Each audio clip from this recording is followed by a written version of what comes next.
Welcome back to the Franchise Growth Show, where we talk with leaders that are building franchise models that scale with clarity and with value. Today's guest is Ken Boyce, the VP of Franchise Development at CyberGlobal, a brand that is taking the $250 billion cybersecurity industry and making it accessible to non-technical founders. That's right, there's no tech skills necessary, no hiring engineers, and no inventory. It's just a sales-forward model with high margins, recurring revenue, and enterprise-level support. Let's break down what makes this model work and why now is the moment to go and get in. First and foremost, Ken, thank you so much for being on. Thank you, Joe. Appreciate you and the audience out there. Glad to answer any questions you have and educate you a little bit more on the CyberGlobal opportunity. Awesome. Well, let's start off with context. How did CyberGlobal go from an enterprise cybersecurity firm into a franchise brand? Great question. I'm actually one of the partners of the business too. So there's three of us, if you want to call us the three owners of CyberGlobal now. Prior to a year and a half ago, it was my business partners, Daniel and Andre, that started CyberGlobal 8 years ago. And they were building and working with IT companies and they considered themselves as kind of a white label, behind the curtain, Wizard of Oz, as I call them, because they're a lot smarter than I am. They're the tech guys. They're the cybersecurity guys. I'm not. I'm a 30-year franchise veteran and all that. But they actually approached me to say, hey, does franchising work for our business model? And we went through a couple months of going back and forth and all that. And it really is. And of course, they needed somebody that had the experience I had. And it just happened to be good timing for me that I wanted to get in to become a franchisor again. And long story short is we decided to start franchising in November of last year. The reason and I like to make things really simple.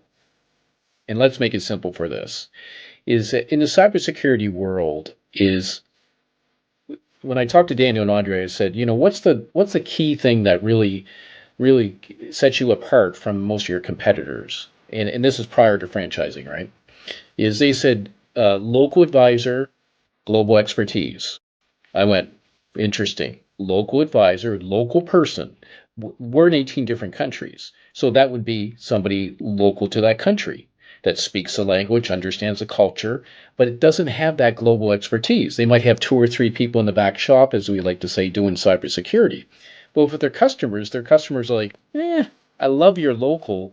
Don't like the idea that you got 2 or 3 people in the back shop doing cybersecurity, right? So that blend of local advisor, global expertise really took off. Now, for the U.S. market, and I focus more on the U.S. market, is let's take that from a country standpoint to a state or a city standpoint. Is now that let's say, for instance, we have a competitor that's out of California or Texas, or they have offices there, but they don't have offices across the U.S. Well, what you're going to hear from customers, which we've already heard over the last 8 years, is they prefer to deal with somebody local, but they want that global expertise, right? So now our franchisees can go to a customer, just say your business, and say, listen, I'm local market, I'm local franchisee. I own this area and I manage CyberGlobal from my area. I'm not technical. I have my technical team that, I will introduce you to them. They'll be able to do it. Now, as a franchisee, that's us. They don't have any technical team. They're introducing us, and we have local people in the U.S. to do the support side and all that. So that really separates us from the competitors out there in the market. So I went, franchising is beautiful because you have 2 options. One is you can go down the corporate America traditional model, and okay, let's hire a regional manager here, and then a salesperson for this area and a salesperson for this area. But I'm kind of biased when I say this. Is I've been in franchising 30 years, so I'll try to be nice here. I have a distaste for corporate America. Okay, and for our franchise model, our franchise owners, they're all in. Like, it's their business. They're not looking over their shoulder every 6 months to should I take a new job or this opportunity or anything like that. So what our vision is to have 40 to 50 franchisees in every single major city We already have 14, which is great. So by the end of the year, I know. The end of the year, hopefully we're going to be around 40. We'll have basically the whole country covered with individual people in each city. That local advisor now is cured. We already have the global expertise, is what we're filling in that. So when I looked at what they had already built, so it wasn't like, we're starting this franchise from scratch. We're still an emerging franchise, if you want to call us that. But we've been in business 8 years doing this. So it's not like we don't know how to do this. It's a matter of, this business model, it definitely looks like it's going to be a better fit to be able to do the franchising part. So from a very high level, that's a little bit history of the company, where we're going, how we're implementing this franchise. And for the ideal candidate out there that's looking at CyberGlobal, it doesn't mean you don't have to have the technical ability. As I like to say, you need to know the icing on the cake. So we're going to teach you to know about the services, know how the dots connect. But when somebody cuts into that cake and wants to get into how's the cake made? Time out. That's not the role of our franchisee. That's where they bring our sales support person, that tech person. And in the tech industry, anybody out there that's in the tech industry, in the sales part of it, understands we're not changing the model. That's how it's always worked. You get the salespeople that kick open the door, and then they bring the tech person in to be able to talk about what the services are needed for that. I hope that answers your question, Joe. In a nutshell, that gives you a little bit more of the history, where we're going, and why I think this model was ideal for franchising. And hey, we're the first cybersecurity franchise in the world, so it's kind of cool to say that too from our ego side, if we're getting any ego involved with it, right? Yeah. I love it. And the fact that you're creating cybersecurity to be able to be available to business owners that maybe don't necessarily have that high level of technical acumen is fantastic. So I know you touched on it a little bit already, but would love to hear maybe just a tad more, because the franchisees obviously do not do the tech stuff. The HQ team does, right? So they're not necessarily delivering the service, they're selling the service. What is some of those maybe common misconceptions that a new prospect or a new candidate who's looking into it has, and how do you kind of course correct them? Well, one, from the technical standpoint, is that how am I going to look in front of the customer? And, what I say to people, even technical people out there, I've been on calls with companies that want to partner with us and all that. And my first thing is, I'm not the tech guy. Okay, so don't ask me the technical questions. So you just deflate that right away. So you don't have to worry about that. And some people, some customers might not like that. I can tell you it's a small percentage. Okay, most of them are like, okay, I get it. So let's go through everything. Now bring your tech person in, and that's what you want anyway, because we have our support tech person, sales tech person that sits there with you on every call. So the first 10, 15 calls that you're on with potential customers and relationships and partnerships, you're not alone. You're side by side. In fact, what you want to do is you just kind of want to be quiet on those calls and let them do it and learn from them, and then you'll get better. So don't be intimidated by that part of it. Is on the technical side. What really is going to separate us, and we can get into this more into your podcast here, is the flip from we've dealt for the last 8 years exclusively in the enterprise world. So the Fortune 1000. Okay. Now they're big contracts. They're multi-year contracts. They're 6-figure, 7-figure contracts. Who doesn't want those, right? But there's only 1,000 whales in that small pond. Is the real potential for CyberGlobal is the small and medium-sized businesses, which in the U.S. is, you can argue, anywhere from 15 to 30 million. Who cares? There's a lot, right, Joe? A lot, yeah. There's millions and millions and millions of small businesses out there. Here's the difference today. 5 years ago, our business model would not work 100%. And here's why. AI. Everybody talks about AI, right? A lot of people, you talk about it and they don't know what they're talking about. They're just using it for marketing because it's like, oh, it's cool. Everybody's talking about AI. Well, we've developed an internal AI engine that actually we designed to be able to be more efficient and cost efficient. Okay. Now, going to small and medium-sized businesses, they don't have the budgets that enterprise companies have, right? We've really reduced our costs to be able to accommodate that. Now, like I said, 5 years ago, our business model wouldn't work. Because not only are we using AI to increase our efficiencies and decrease our costs, well, our enemy, who are the cyber criminals, they're using AI too. So before, I use this analogy with everybody. Before, the cyber criminals were fishing with one hook at a time, and they're trying to go after the big companies. They're trying to, I say blackmail them, and everybody else is, they're basically taking their data, they're taking their information, financial, they're stealing money. They're criminals. But you know what? They're not, you see those things online where they had the guys with the hoodies and over the, that's not cyber criminals. Cyber criminals are dressed like you. Cyber criminals, and I'm not calling you cyber criminal, Joe, but they're dressed like you, man. They're business people. They have revenues and expenses, right? And before, their expenses were high. So guess what? They had to target bigger companies that could get more money out of them. Not anymore. Instead of fishing with a single hook now, they're fishing with what we call a digital net, not a fishing net, a digital net. They can hit millions of companies with one press of a button. They never could do that before. So now instead of asking for 100,000, a million, 5 million, whatever, they might hit the small business and say, listen, we just locked up all your data. We want $25,000 or you're not going to get it back, or 50 or whatever. So now, because they can hit all these millions of companies, these small companies are getting hit that before they like, nobody's going to come after me. And I would agree with them before. Sure. Not anymore. That's why the franchise model works so effectively with us, because now our local franchisees can approach those small, medium-sized businesses in their communities, educate them on where their threats are, and show the protection. But more importantly, we have solutions that don't cost anywhere near what the enterprise solutions cost. I equate it to your house.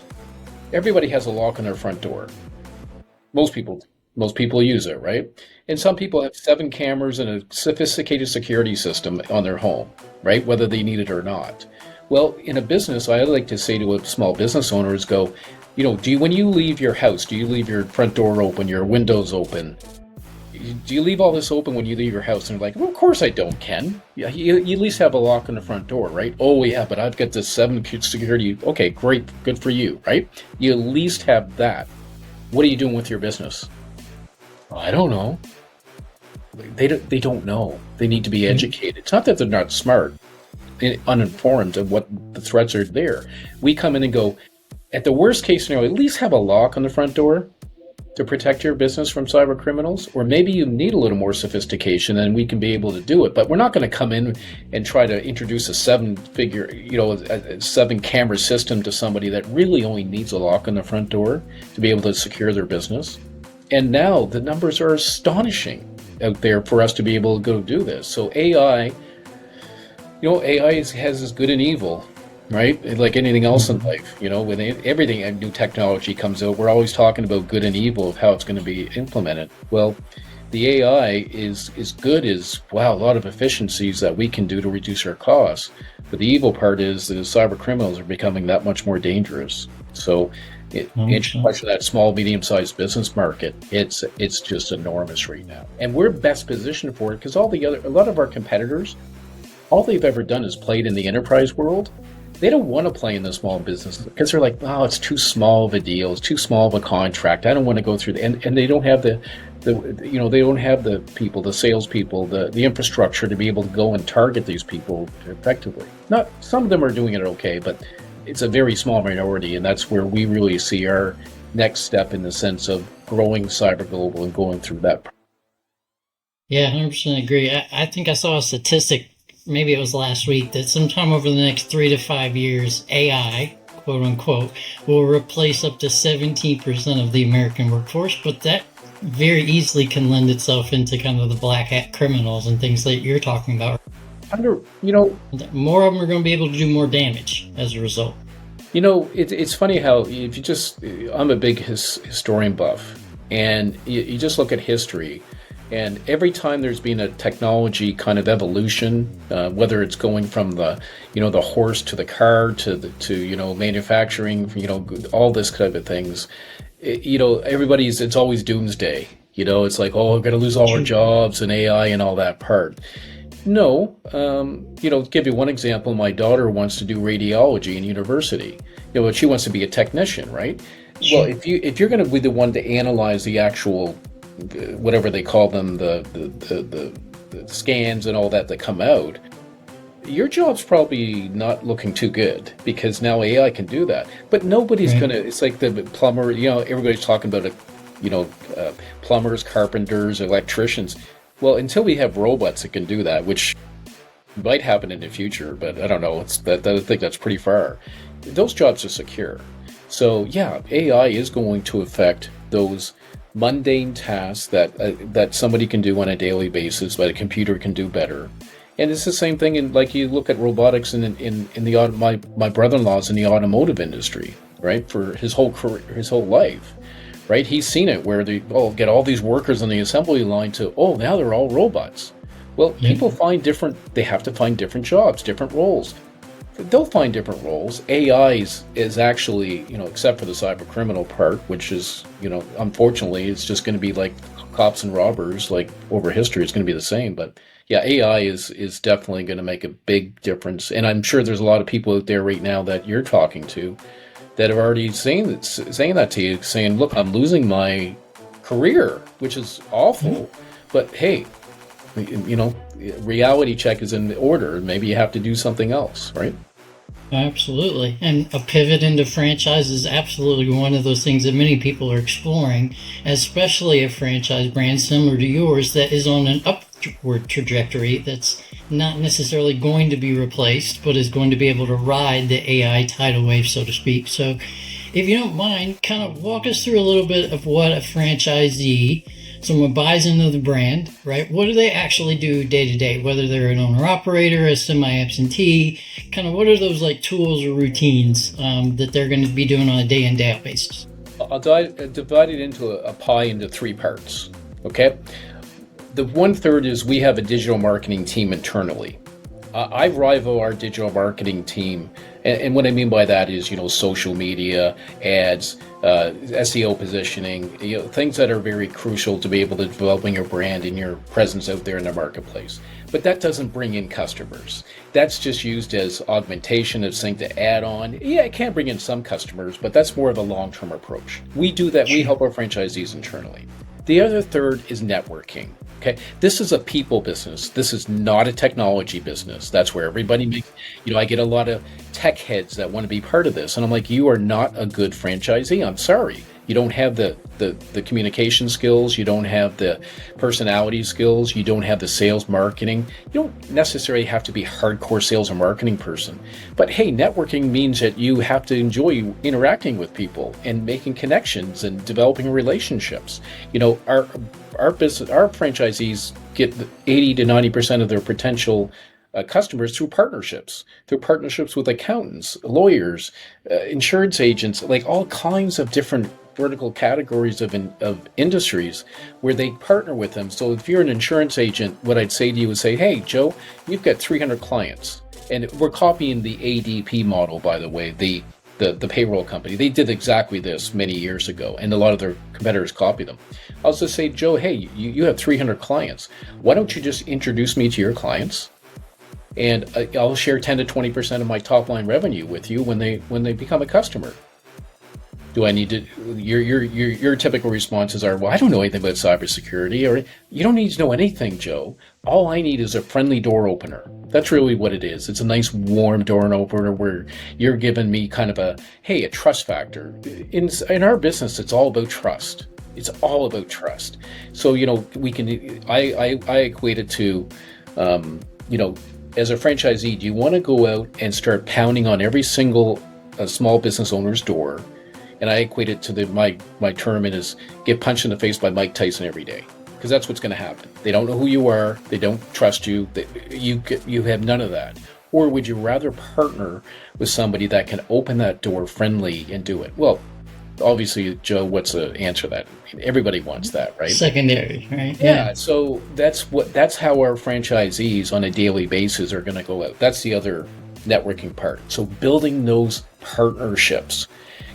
You have 300 clients. you say, yes, I'd like to be a partner with you and let's work together. You can go in and access my clients. Maybe I get 5 to 10 of your clients over the next year that are spending anywhere from $10,000 to $30,000 a year on services. It starts to add up quick. The other third that I talk to candidates, and we when people go through training too, is good old-fashioned sales. It's just good old-fashioned sales. And that's, okay, let's say, for instance, one part of your day is like, I want to get another account as a partner. Okay. Well, instead of sending out LinkedIn requests, instead of, waiting for networking, okay, well, maybe what you do is you make an objective for this week to call 10 to 15 accountants that are in your area and just say, hey, would you like to become a partner with us? Well, now you're selling on a revenue side. You're not selling on the expense side. Okay. You're not going in, hey, do you want to buy my services? And people are like, go away. I don't, it's like now you're going through the door and, oh, okay, tell me about that, right? And maybe what you do is you do go contact some companies directly that you think you can really help. And you call their CTO, CISO, or, their IT professional, depending on the scale of the business, and just call them up and saying, hey, we offer cybersecurity services, do it. So when you combine those three, I call the three pieces of the pie, okay, of marketing, that's what they're going to do on a daily basis. Once somebody raises their hand and says, oh, I have a request. Okay, great. Well, we bring in the tech team to be beside you so that you can do that. And as you grow as a franchisee in months and years, you'll need less of those tech people to be on those calls too, right? You'll still always need them, and you probably want to utilize them just from a position of expertise and a marketing perspective. But, that's what our franchisees, so, I have franchisees say, well, I'm just a salesperson. I go, okay, have you ever been in your own business before? And they're like, no. I go, well, I don't care what business you get into, you're going to be a salesperson for your business. And if you don't think you're going to be, I don't know who you're talking to, but they're not giving you what the straight poop is, okay? You're always going to be a salesperson, right? Yes, your role on a day-to-day activity is going to be more of that development and all that, but you own an area, you own a territory. It's your business. So I get this all the time. I'm just a salesperson. I'm just a sales rep. I'm like, no. And then once I educate everybody, they're like, oh, okay, now I get it. It's just my role. Because a lot of franchise, there's a few, there's a handful of franchises that really focus on that core sales kind of person, right? And maybe a little bit more than that. But it's the same thing with them, is they're growing a business, growing a clientele. So let's say, for instance, in 5 years' time, you have, 50, 75, 100 clients.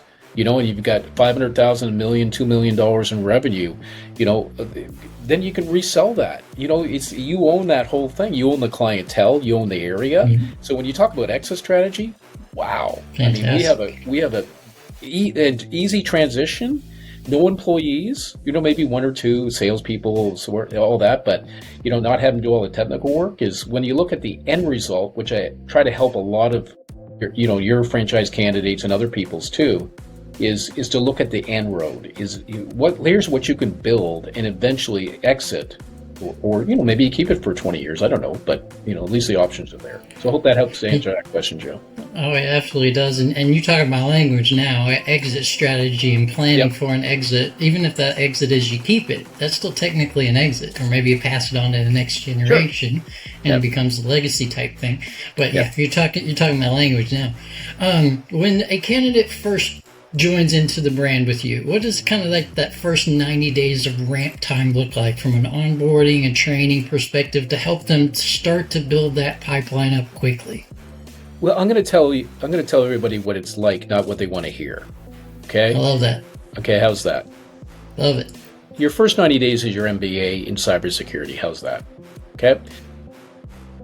I think really that's the case in many businesses too, is people try to think that their business is going to accelerate and develop and get sales right away.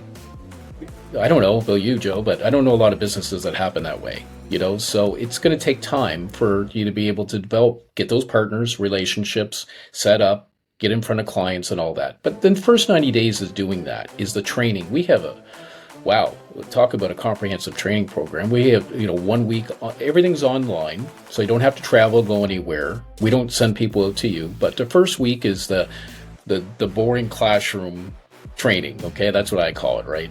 You have to go through it. The next 2 weeks is we actually assign you to one of our franchisees to work with you on 1 hour a day in assigning tasks for the next 2 weeks to really get you to get up to cybersecurity readiness and ability to talk to people and all that, and get out there and start pumping the well, shaking the tree for potential partners and customers and all that.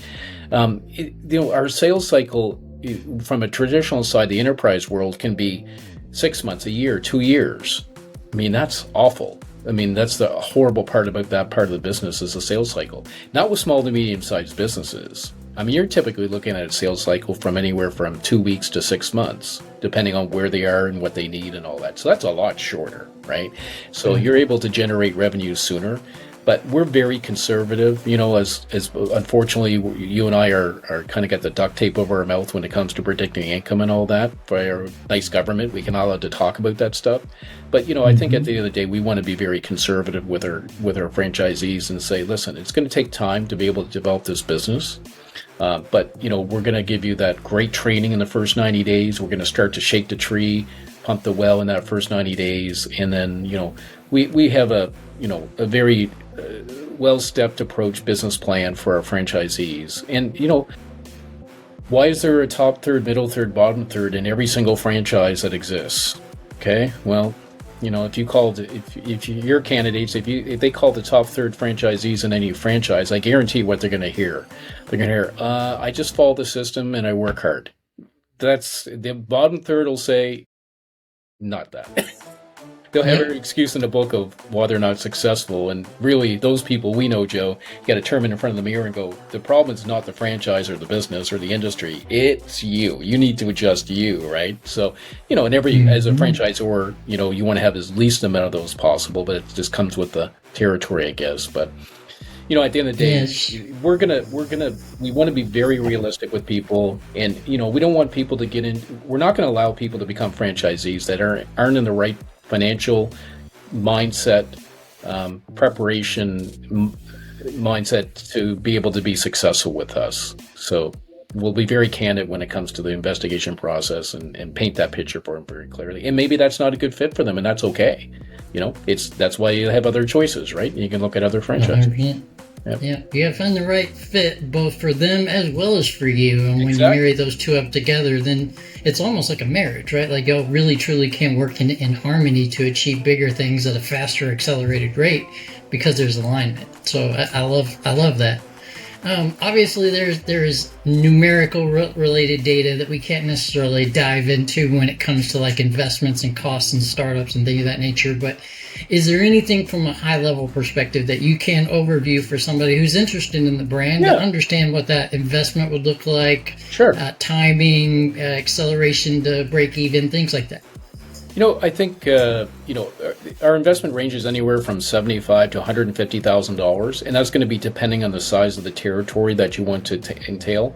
I'll give you an exact example. Our franchisee in say Dallas Fort Worth, he owns a whole market, and that's ideally what we like to have. But there's 5 territories there, so his initial investment was $150,000 plus a little bit more for startup costs and all that. That's at the high end. Where there's our franchisee in Nebraska, there was 2 territories, so that was $100,000, and then we have another franchisee that has 1 territory that's $75,000. So all in between there. So when you look at look at the scale of franchises, we tend to be on the lower side.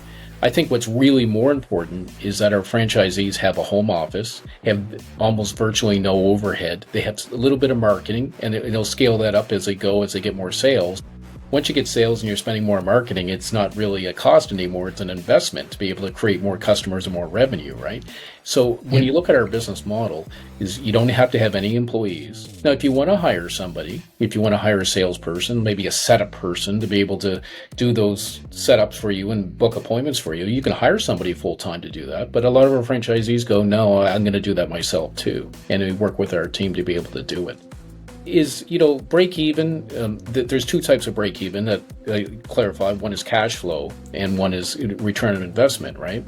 Return on investment I can't talk about because I'm not allowed to. But cash flow, because our overhead is so low, is that most of our franchisees just kind of look at their own personal expenses of what they need to cover for their monthly household expenses. That's what they need to cover. I know you probably do this, Joe, too, is, okay, my investment for my franchise might be $75,000, but, how much do you need to cover your expenses for your household for the next year? Okay, maybe that's another 75. Okay, well then add that into your investment. Just pretend you're not going to make any money the first year. There's your worst case scenario. If you can live with that, then go do it, right? Now, am I saying that our franchisees aren't going to make any money their first year? No, I'm not saying that. But, it's as a business owner for 25 years, always plan for the worst, and then 100%. Expect the best, right? Some people plan for the best and don't plan for the worst. They're the ones that go into business and don't survive, right? So put yourself in the right place to do it. I think we have an advantage over a lot of other franchises is our investment is lower and our overhead is very low. So you don't have that monthly nut that keeps eating at you while you keep trying to make more money, or especially when you try to scale. I have one of my buddies that owns a handyman franchise. I won't say which one, just for the sake of that. He's happy. He's in the top 10%, top 400 franchisees. He's in the top 40, does exceptionally well. But he's my golfing buddy. And every time we go golfing, his one complaint when it comes to the business is personnel, is his employees. For him to scale, he has to hire another handyman and another one. With our model, you don't have to hire more technicians, more people to be able to scale the business. So that enables you to be able to grow and scale at a lot more rapid pace instead of having to wait to hire somebody to do the cybersecurity services before I can take on more clients. That's a big advantage that we have over a lot of other business models too. Now, his model's fine. He makes great money. He's happy with it and all that. But, he whispers in my ear on the golf course like, geez, I wish I didn't have to hire those handyman. But he says, that's the nature of the business. As our business is very unique. A lot of businesses don't have that ability to be able to do it. So, that's, I think a lot of candidates, that's what they share with me, Joe, is they're like, your business model is definitely more attractive when it comes to the employee side of it. Absolutely. And the fact that you are a one of one in terms of your franchise brand, you're literally the only one out there that does this, also creates the capability that there's less competition, and gives you the ability to do just that and support your franchisees at a higher level and expand out as technology advancements occur, what have you.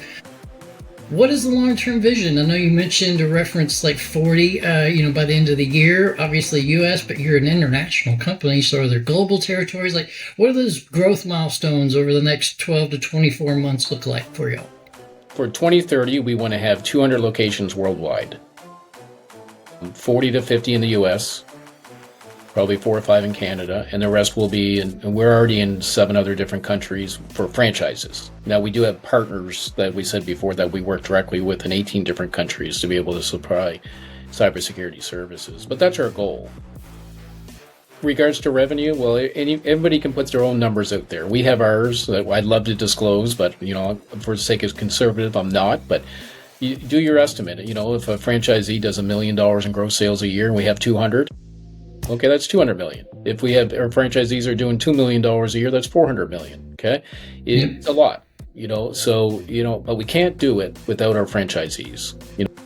Is that no better to have somebody that gets up every day and all they're thinking about is their business to be able to facilitate it than, no offense to everybody out there in the corporate America world, but, I've hired many people over the years and they're just temporary workers. No matter how long, I consider a temporary worker that, 1, 2, 3, 4, 5 years. That's a temporary worker, right? Is that, in a franchise model, there's no temporary. We're all working together as a team. We're all working together to move the boat forward, if you want to call it. And it's a great environment to be in. I love that. So if you've touched on it a lot of the type of franchisee that you really want inside of your system, if you could maybe summarize it for us, what does that ideal candidate look for to get into your brand to help both themselves as well as you achieve those growth milestones? Well, I've been very humbly, I've been asked to appear on different panels and stages and that to talk about success in business. And, I'll just go to where this applies to every single franchise out there, really, is people ask me, what do you attribute to your major success in your businesses? And it's the answer to that is very simply, I work twice as hard as everybody else, period. Okay. Well, if you work twice as hard with a bad business model, it doesn't matter how hard you work. You're going to probably end up getting the same results, right? So, for our business, for our franchisees, it's all about activity. Now, whether you're hiring somebody to produce that activity, whether you're doing the activity yourself, there is some compromise there that we can talk about in doing that. Ideally, we love to have people that, roll up their sleeves for the first 6 months to a year in their business and get to know how to do what to do and all that. But we do have a couple of franchisees that have other businesses that are hiring somebody to do that. We're okay with that.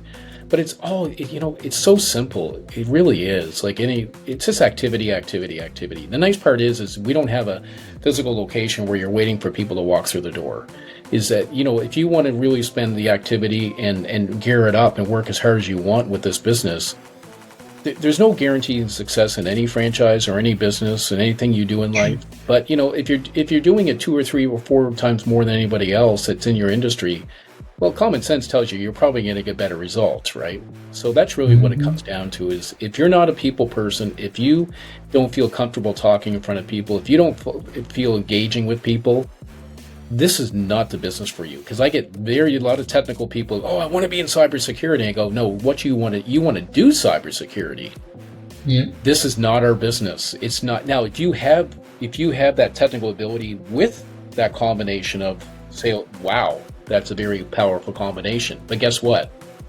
That's very rare. That's far and few between, right? So for us to teach people that have the communication skills and like that activity, sales and marketing, for us to teach them the icing on the cake is far easier than trying to take somebody that has all the technical skills and teach them how to run a business and sales and marketing. It's very hard to be able to do that. I love it. Ken, this has been powerful. Like if anybody out there is listening, you're looking for a brand that has recurring revenue, a future-proof space. You don't necessarily have to have tech experience. If you do, it's a plus, but it's not a necessity. You come with the capability to network, sales, market, and be basically a people person. You can apply that to the systems and the support that they provide you, and you've got an exit-ready business. This is fantastic. Ken, has there been anything about the brand that we haven't touched on that you would love to share or anything like that?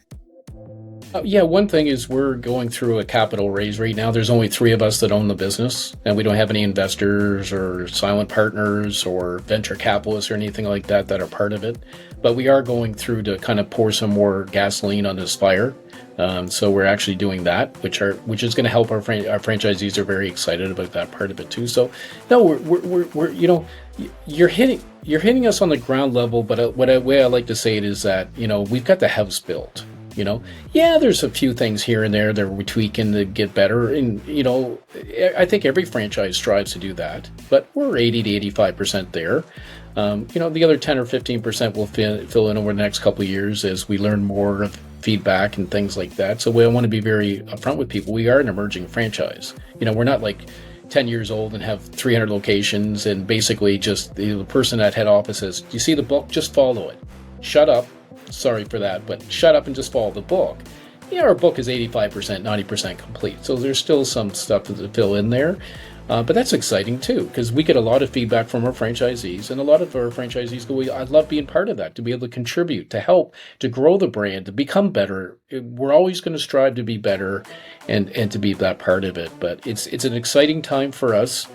It's an exciting and stressful time, just like anybody else in a new business. When your new business owners become a new franchisee, the honeymoon's over real quick, isn't it?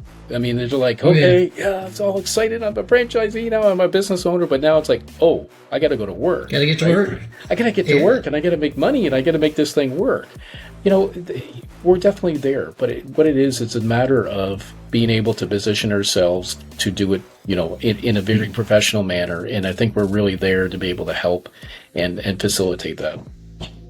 I love it. Ken, y'all have taken a complex service, made it franchise ready with clarity and confidence, I know I mentioned it a moment ago, but to the listeners, if you're looking for a recurring revenue model, which I highly encourage, if you're looking at any model, find one with recurring revenue that doesn't necessarily require tech operations, gives you the support to execute it at a high level. This is a brand to go take a look at. Ken, this has been amazing. Thank you again for joining us. We sincerely appreciate you being on. Joe, I appreciate the time. Always good working with you, and look forward to talking with your candidates about CyberGlobal. Well, we got some coming your way. Don't worry, Ken. Appreciate it. Thank you again. Appreciate everybody. Let's go build strategically. Thank you.